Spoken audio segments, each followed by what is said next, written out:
savez, France Télévisions a ouvert ses portes au public qui est là. Bonjour tout le monde, merci de nous rendre visite, merci de votre fidélité. On va vous emmener retrouver au cœur de Paris notre ami Loïc Ballet pour cette balade gourmande et patrimoniale. Où est-ce qu'il est celui-là maintenant? Ah, oh là, c'est au cœur de Paris. C'est sûr. On est au cœur de Paris, on a quitté le 12e arrondissement. Regardez sur notre petite carte, justement, on est toujours pas très loin des grands boulevards qui sont juste là. On a le Palace, le théâtre Le Palace que vous connaissez sans doute, le musée Grévin, le Grand Rex. Voilà, on est dans ce coin-là. Et là, ici, on a quitté les dorures, finalement, de la gare de Lyon et du 12e arrondissement pour venir dans un restaurant, dans une brasserie. Je vous présente le Bouillon Chartier. Alors, cette brasserie, elle est classée au patrimoine national, effectivement, au même titre que la Coupole ou au même titre que la brasserie Beaufinger, par exemple, qui sont des brasseries historiques. Et alors, la particularité ici, c'est qu'en fait, il faut se remettre dans le contexte. Nous sommes au 19e siècle. Le baron Haussmann construit Paris avec ses immeubles qui nous entourent. Il faut des ouvriers, de la main-d'œuvre. Et tous les restaurants, normalement, sont consacrés aux bourgeois. Et il y a deux frères, Frédéric et Camille Chartier.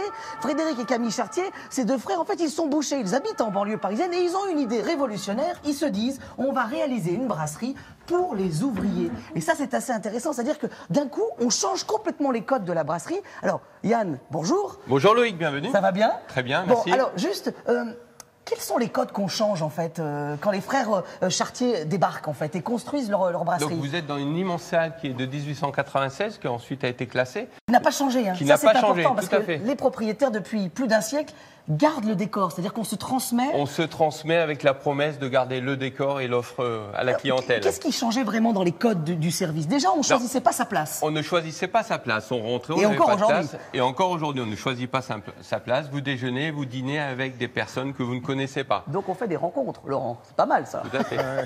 Vous aviez les petits casiers à serviettes, comme à la maison. Vous preniez votre serviette. Et alors, ça veut dire qu'il y a des habitués, en fait, habitués. qui viennent mettre leur ronde serviette et qui viennent chercher leur... Exactement. Vous avez autant de rondes serviettes que de place à table. D'accord. Ça... Voilà. L'autre code, c'est que les garçons prenaient la commande, vous notez la commande sur la table. Oui. On fait l'addition sur la nappe. Vous faites l'addition sur la nappe, exactement. Et ça n'a pas changé non plus. Du tout.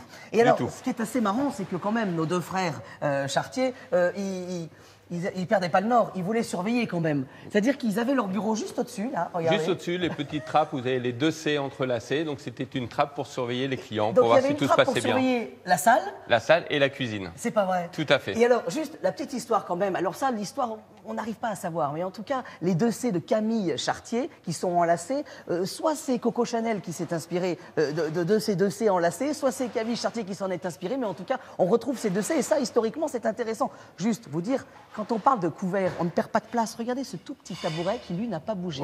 Il a plus d'un siècle. Alors aujourd'hui, on ne s'assoit plus dessus parce que c'est un monument. Mais en fait, comme il n'y avait pas de place pour la chaise, on avait ce petit tabouret. Je vous dis ça parce que c'est important. Ici, on peut servir jusqu'à 2000 couverts par jour. Ça, pour vous dire, depuis des années que je visite des restaurants, c'est extrêmement rare parce qu'on sert ici de midi à minuit. Ça, c'est aussi une des traditions, en fait. C'est le principe de la brasserie, c'est qu'elle est tout le temps ouverte. Exactement, avec la file d'attente à l'extérieur pour avoir une Ah table. oui, ça, c'est historique aussi. Exactement.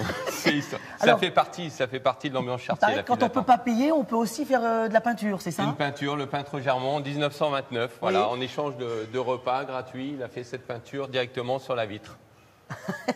Journée continue, j'imagine, avec beaucoup de personnel pour faire fonctionner tout ça. Ah bah oui. Parce que 2000 couverts, pardonnez-moi, mais c'est énorme. Une armée de maîtres d'hôtel. Une armée en cuisine et une belle armée en salle. Vous avez une vingtaine de garçons pour vous servir. Justement, à table, ça c'est important parce qu'on est dans ces journées du patrimoine et en fait, finalement, le patrimoine, il est aussi dans l'assiette. On vous l'a dit tout à l'heure à Gare de Lyon, mais là, on est dans un autre domaine. Là, on est dans de la bistronomie, c'est ça, on en parle souvent aujourd'hui, mais en fait, c'est cette cuisine populaire. Et ça, les frères Chartier le lancent aussi, ça, en fait, non? Ils le lancent et ça fait plus de 120 ans que ça dure. Vous aviez à l'époque Air Retrapé qui démarre à 1 € qui continue. Ensuite, vous avez le traditionnel œuf mayonnaise. Ce qui veut dire qu'à l'époque, on était sur un plat à quelques centimes d'anciens francs, en fait. Quelques centimes d'anciens francs. On n'avait jamais vu ça dans un restaurant à Paris. Voilà. Non. On a l'œuf maillot, là, alors là, un monument. Les filets de hareng. Filet de hareng, ça c'est incroyable. Là, moi, je suis obligé de m'incliner en tant que gastronome. Là, si vous voulez, tête de veau, pied de cochon. Je pense qu'à 8h15, c'est tout ce qu'il nous fallait. Exactement. Le pied de cochon, cher à Fernandel, dans sa chanson Félicé aussi. Et qui parle d'ailleurs Tout à fait. du restaurant dans sa chanson. Là, le baba au rhum, ça aussi c'est une institution, effectivement, qu'on va couper devant les gens et on va venir y glisser, le réimbiber de quelques gouttes de rhum et puis alors... La crème caramel. Voilà, bon. Alors, incontournable.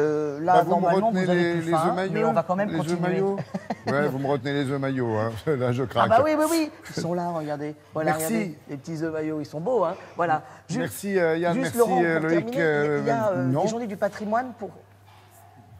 Allez, allez-y, c'est bien parce que Non, c'est vous. Je voulais juste vous dire qu'il y a des journées du patrimoine qui se poursuivent week-end prochain du côté du Jura à Dole. Ça s'appelle le week-end du chat-perché. Et c'est pour fêter justement le patrimoine. Il y a un petit décalage horaire du côté du Jura. Et pendant 2 jours, tout Dole va être en fête pour fêter le patrimoine culinaire français. Voilà. Merci Loïc, merci Yann pour cette magnifique découverte. C'en est une réellement. Et merci aux équipes de Télématin qui vous accompagnent. Ça n'est pas fini, on vous retrouvera un petit peu plus tard dans la matinée.